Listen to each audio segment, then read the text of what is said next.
All right, you're live now. I'm gonna share that link, this new link, with the previous page, and yep, we're good to go. Just give it 2 minutes. No problem. Do you want to just let me know when to begin speaking? All right, I'll give you a go. Perfect, thanks.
All right, can begin now. Perfect, thank you. Thank you. So good afternoon, everyone, and welcome to this session with EY on building confidence. Thank you so much to you all for joining, and I really hope that you find the session valuable. Depending on timings, we may have time at the end of the PowerPoint for some questions. However, I appreciate we're a little bit late getting started, so if we run over time and there isn't any time for questions at the end, please feel free to connect with me on LinkedIn, and you can pop over your questions in a message format that way, and I'll get to answering them as soon as possible. So just to introduce myself, for those of you who maybe haven't done a session with me before, or maybe haven't seen me on campus or anything like that, my name's Claire. I work in the talent team of EY, focused on Scotland more loosely, but more specifically for the Edinburgh office. My main role is to work with the different universities and the different schools to talk to students about the opportunities that are coming up within the firm. And in terms of the session that we're going to be doing today, it's around building confidence, because ultimately, a lot of the time when people go for graduate opportunities or internships and different kind of high level positions, the fact that they are unsuccessful isn't necessarily down to their skills or abilities. Sometimes it's just due to a lack of confidence or not feeling comfortable talking about the things that they're good at throughout the interview process. So hopefully off the back of today's session, you will feel more confident in being able to be positive and talk about your strengths through the recruitment processes to convince the hiring managers that you are the right person for the role. We are going to work through 4 different terms within the session: elevator pitch, and personal resilience, and imposter syndrome, and finally personal brand. It's absolutely fine if you haven't heard of these terms before, and we will cover them all in depth over the next 40 minutes or so. So first and foremost then, I wanted to talk to you guys a bit about the elevator pitch and what that looks like. Now again, if you haven't heard of this before, that's absolutely fine. But if anyone has heard of the elevator pitch or in any way understands that term, please feel free to pop it in the chat box just now. So kind of your understanding of the definition of elevator pitch.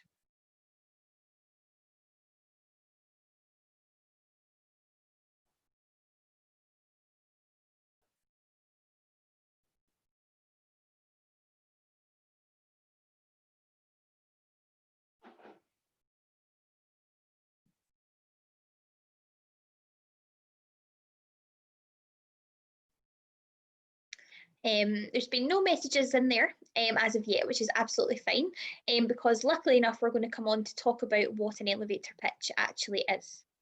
So an elevator pitch, also known as an elevator speech, is a quick synopsis of your background and experience. The reason it's called an elevator pitch is that it should be short enough to present during a brief elevator ride.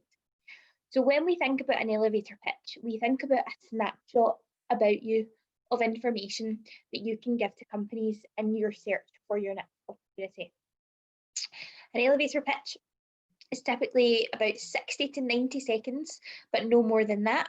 And if you imagine getting into a lift on the ground floor and travelling up in that lift to wherever it is you may be headed, the elevator pitch should fit within that time frame. It's about trying to give people a certain amount of information about yourself in quite a short space of time. These elevator pitches can be used in a number of different ways. So for example, that they can be used when you approach graduate recruiters like myself at careers fairs. So when you're having a brief interaction with someone at a careers fair, your elevator pitch can be used to give them a bit of information about yourself. It can also be used at the end of an interview. So typically, sometimes at the end of an interview, a hiring manager will say, is there anything else that you'd like to add to your application? Do you feel like we should, if there's anything that you didn't get across that you would like to at this point? And you can use your elevator pitch with that. It can be used as your bio, for example, on LinkedIn, or your profile, or your kind of personal statement at the top of your CV. And the reason that this is important is because as you enter the world of work, or as you enter the world of recruitment, trying to get into a graduate position or an internship, you'll be asked to talk about your strengths and talk about your skills quite often. And having a ready-made elevator pitch is a really useful tool that you can call to the front of your mind when asked and be able to present yourself in a really positive way. So these are EY's top tips for producing your own elevator pitch. First and foremost, keep it brief.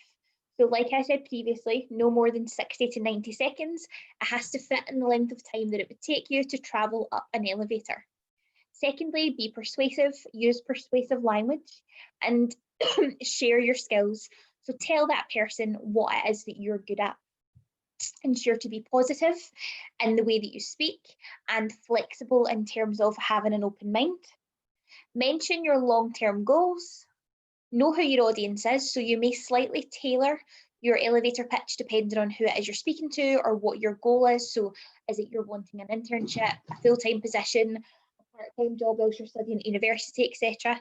And then finally, it's really important to practice, because your elevator pitch should become second nature, something that can just roll off the tongue when you're in conversations.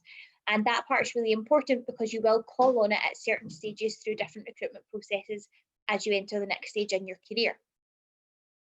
What I'd like to do just now is to have a go at perfecting your own elevator pitch. So with that, you would normally write anywhere between, 3 to 4 sentences of information about yourself, and you can use that to edit it and change it as things develop in your career, but it's something that you can use as a tool in order to help you be successful. So for example, you could say something along the lines of, my name's Claire, I studied English literature at university and was captain of the Female Leadership Society. I worked part-time in Tesco in a customer service role, and my long-term aspiration was to be a graduate recruiter. So you've told them what you studied, you've told them you're part of a society, you hold down a part-time job, you've told them what you're good at and what your goals are. So at the moment, I'm seeing that it's 3:25. So if we can all just take 5 minutes silently and individually to write down and perfect your own elevator pitch that's specific to you.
Okay, so thank you so much for taking the time to do that, and I hope that you found it valuable. And if anyone would like feedback on their elevator pitch, like I said at the beginning of the session, please do feel free to connect with me on LinkedIn and pop me across a message with your elevator pitch, and I'd be more than happy to give you some feedback on it.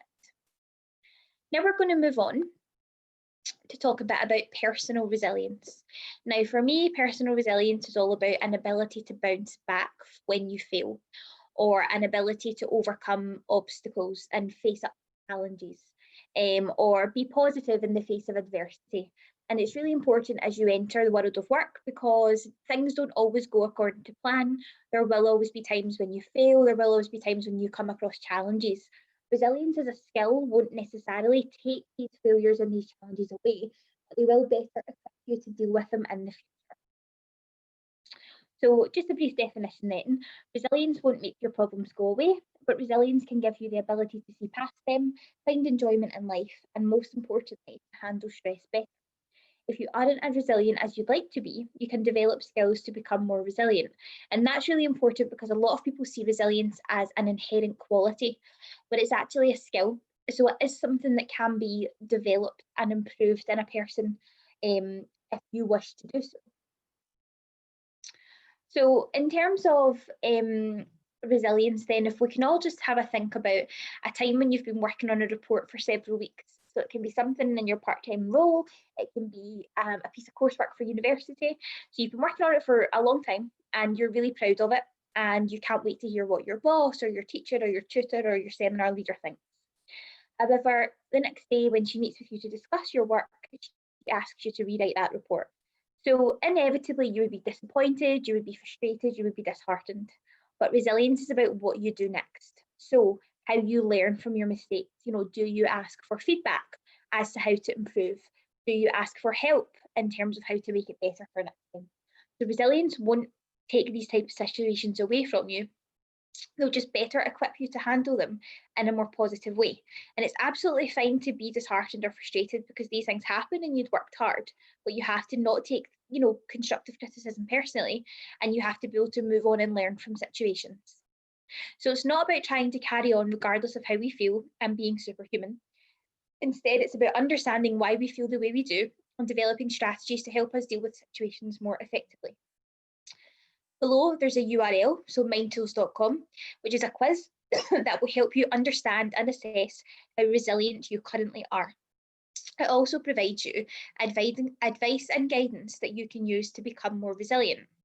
So if everyone can take the next 7 minutes between now and 3:40 to just log on to that URL on their smartphones or their tablets and complete the resilience quiz.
Okay, so again, thank you for doing that, and I really hope that you found it valuable in terms of it was quite indicative as to how resilient you currently are, and also some hints and tips on how to improve this skill going forward.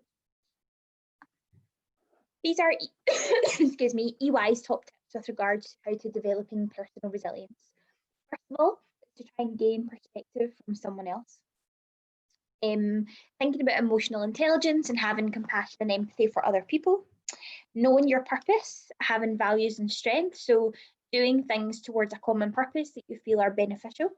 Managing physical energy is about taking care of yourself, so eating properly, getting exercise, getting enough sleep. And finally, and most importantly, is about having connections, so having people that you can turn to within a network, whether that's friends, work friends, colleagues, family. Having people in your life will help you to be a more resilient person, because having human connections makes you more positive in general anyway. Okay, the next thing we're going to go on to talk about is imposter syndrome. So in terms of a silent reflective task for the next minute or two, just silently think to yourself, have you ever had these thoughts before? One day people will find out I don't know as much as they think I do.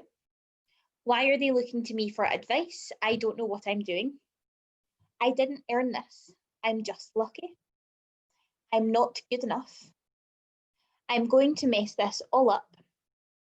And I only got this far because someone else helped me. It wasn't my hard work. So all of these different phrases or questions or internal thoughts are reminiscent of someone who is experiencing imposter syndrome. And that's absolutely fine if you have felt one or two or all of them at one point or at several points or occasionally, because everyone experiences imposter syndrome at one point or another, some more so than others throughout their life, but most importantly throughout their career. And just to define imposter syndrome before I give you some statistics, imposter syndrome, which is also known as imposter phenomenon, is a psychological pattern in which an individual doubts their accomplishments and has a persistent internalized fear of being exposed as a fraud. It's also the persistent inability to believe that one's success is deserved or has been legitimately achieved as a result of one's own efforts or skills. And then in terms of me talking about the fact that everyone has experienced it at some point or another, just wanted to give you some general statistics surrounding imposter syndrome. So most people associate it with being a primarily female trait, and whilst that is the case, more females do experience it than males. Males also have been known to experience imposter syndrome as well. So 70% of people, both male and female, experience imposter syndrome at work. 2 out of 3 women experience a form of imposter syndrome. 1 out of 4 women experience it because they are afraid of criticism, and that's something I resonate quite highly with, because I tend to not like constructive criticism or redirect feedback. I find it quite difficult because I end up taking it personally when really that's not the case. So there's a point I'll come to where I just won't ask for help because I'm too afraid of almost being criticised. And then quite nicely that links into 1 out of 5 women who are afraid to ask for help. So as you can see from these statistics, it's totally normal, probably more common than you think, but it is something so many people are dealing with on a day-to-day basis. So when you think about, going through recruitment processes or being successful in actually achieving roles, what does imposter syndrome mean for all of this? EY has, again, some top tips with regards to how to combat imposter syndrome, regardless of where it creeps into in your life. First and foremost, do not strive for perfection, because no one is perfect and you will never be, but you will constantly feel like you're falling short. Secondly, it's don't compare yourself to others, because everyone has different skills and different strengths. People all do things at different paces. You just have to focus on yourself, because if you compare yourself to others, that's when again it becomes a bit of a grey area and you can sometimes feel inferior or sometimes even superior, depending on what you're comparing. It's important to be yourself and be authentic, and that's particularly important as you go through graduate programs and graduate recruitment processes, because interviewers and hiring managers don't want you to just say what you think they want to hear. They want you to be honest and they want you to be authentic and sincere in your answers, so that they can really get to know the real you. And then finally, developing a personal brand, which is the last session we're going to come on to as part of the webinar. But having a personal brand is really important to everyone, I guess, but most importantly to people who are going through these types of processes.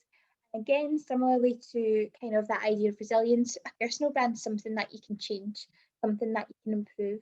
So if you know what your personal brand is and you're happy with it, all well and good. If you maybe aren't aware, or you maybe think your personal brand is out there, but it's not truly reflective of who you are, then you have a responsibility to change that.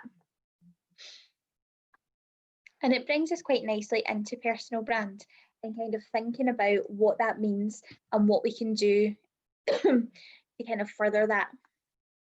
So personal branding then is a clear, concise and authentic way of communicating who you are and what you're all about. It also tells others of what you're bringing to the table that other people aren't. So what makes you unique and different. This is the most important part. It is what people say about you when you are not in the room. So your personal brand is basically what you're thought of by other people. And then when you know what your brand is, you will have an impactful narrative that sums up the essence of you. So similarly to the elevator pitch that we did at the beginning of the session, personal brand is about who you are and about what you want people to think about you. The only, I guess, difference I would say, your elevator pitch is about your strengths. So what you're good at, it's about your skills, it's about what you're studying, it's about your long-term career goals. Very kind of ambitious and driven and very methodical. Your personal brand's a bit more about you as a person. So not such, not necessarily about your skills or what you're good at, but more about your qualities and who you are as a person. And that's where it differs, because your elevator pitch will be about your skills and what you're good at, and personal brand's more about who you are. So thinking about personal brand then, so who you are, what you're passionate about, and then why it's important. And I guess similarly to the elevator pitch, I'd like to take the next 5 or 6 minutes just to have a think about your personal brand and, write down 3 sentences about who you are as a person, what it is you're passionate about, and why you feel that's important to whatever it is you're looking to do next. And then we'll come back on in about 5 or 6 minutes.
Okay, so again, that's time, and thanks again for taking part in that little breakout. And I hope again that you found it valuable.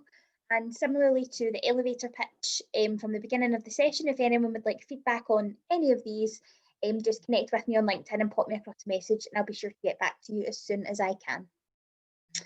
In terms of the session itself, I appreciate it's gone pretty quickly, just given timings and different things like that this afternoon. But we've got about 8 minutes left. So if anyone has any questions, I'm not sure if we're able to actually answer questions in this format, being that it's been streamed live to you guys. If someone can confirm that for me.